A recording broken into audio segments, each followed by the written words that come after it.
pouring through the gates. Some inhabitants, mostly women and children, made it into the blockhouse. The children were put in the loft. On the ground floor, women reloaded guns. Outside was pure chaos. Indians clubbed, shot, and knifed indiscriminately children, women, old people, men, even small animals. Captives were put to death by torture. Their screams could be heard above the bedlam inside the blockhouse. Repulsed by gunfire from the blockhouse, the Indians turned to clubbing the dying. At this juncture, the Indians found the liquor stores. Afterward, they went on a particularly gruesome rampage of killing, scalping, and even killing again those already dead. Several heads were cut off, and the Indians used the heads for a kind of soccer game. When the fighting dwindled until only those in the blockhouse still offered resistance and fired their weapons selectively, probably because their powder and shot was diminishing, Red Eagle and most of his warriors left. The remaining Creeks, with no reason for haste, spent what remained of the day plundering, torturing, and killing captives, drinking, and celebrating their victory. For them, the final tragedy was inevitable, and there was no reason to hasten it. Inside the blockhouse were people unable to escape, unlikely to be saved, and for those reasons, plus one other, fire, there was no need for the Indians to take risks. The number of escapees was about half a dozen. One black woman named Hester, although wounded, got past the fighters, reached a nearby watercourse, found a canoe, and paddled to a settlement called Fort Stoddard.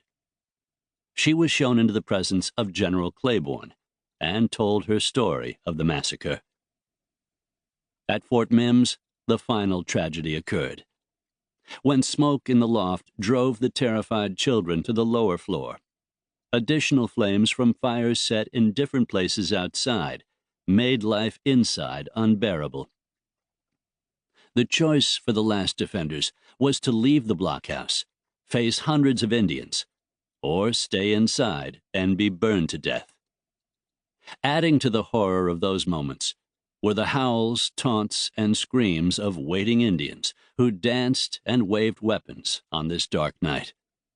For the defenders, surely it was a scene from hell. Some ran outside. They were immediately lost in a melee of screaming Indians who shot, clubbed, and knifed them to death. Others died in walls of fire as the blockhouse was consumed, screaming, crying, struggling until burning wood fell upon them. The previous year, 1812, the United States and Great Britain had gone to war for the second time within living memory. But the War of 1812 was for the most part being conducted in the northern and easterly parts of the nation. And while it raged and the White House was burned by the British, hundreds of miles southward, with poor roads and even poorer means of communication, the Fort Mims disaster, while actually a war within a war, had repercussions that resulted in fights that had no bearing on the national war. What happened at Fort Mims was, in the minds of frontiersmen, the cause of a war that they would pursue to its bloody finale, and that to them was known as the Creek War, after the name of the preponderance of fighting Indians, the Creeks, who got their name from the British, who said their entire area was crisscrossed with creeks, which was an accurate description. In a huge territory of the southern part of the nation at that time, settlers and settlements were poorly defended, if at all, something which years of more or less peace between red men and white had encouraged. Intermarriage was common. Indians farmed, as did whites. Both races supported an economy that was adequate for the times. What caused the Creeks to take up the hatchet was an eastern Indian named Tecumseh, who advocated a great confederation of tribesmen to drive out the whites who had taken lands the Indians claimed.